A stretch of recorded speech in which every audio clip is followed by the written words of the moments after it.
I have always been big from a young childhood, really. As I went through university and into adulthood, I got bigger and bigger and bigger, and it just wasn't really a focus for me.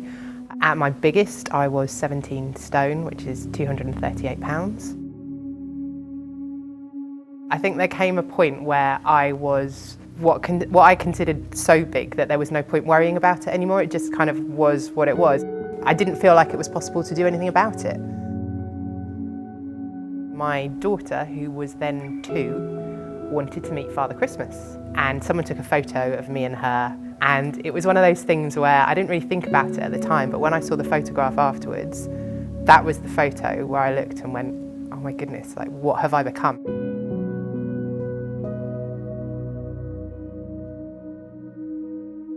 And I just had this moment where I thought to myself, I don't want her to see me eating the crisps, which is why I'm hiding in the kitchen so she can't see me.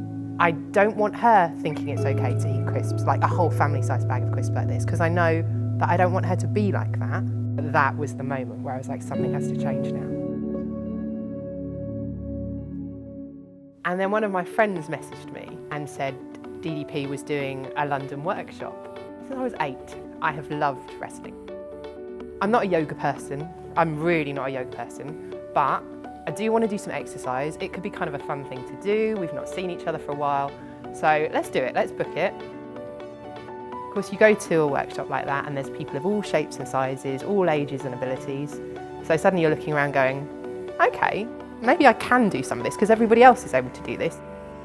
And then being able to do the modifications. Okay, well, I can't do that, but it turns out I can do this other thing.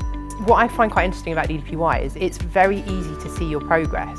And even if your progress is small, the way that the app works and the fact that you take your measurements and all those other things and your progress photos, you can see those little incremental changes. And you can feel yourself getting stronger and more capable every day, even if it is just, you know, you can get your arm a little bit closer to the mat. Like, you don't have to be able to do it all properly from the beginning, or you might never get there, that's okay.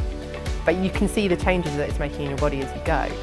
Like, this stuff gives me like a weird kind of satisfaction that is, you know, just me in my living room on my own. I love it.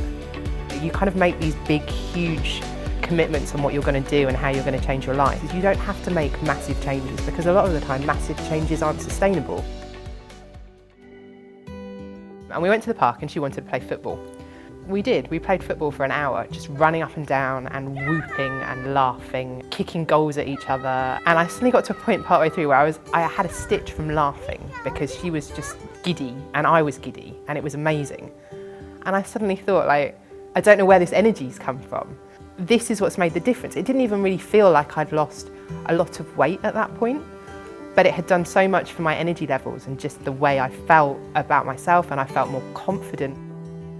My mindset, I was happier, I was a bit more kind of positive about stuff, I was less stressed about things. I think the thing about it is it's achievable and sustainable. Like, what I'm doing isn't rocket science, it's not anything special. I'm literally just cutting some time out of my day where I can, in between everything else that has to be done. If I can do that, anyone can do that.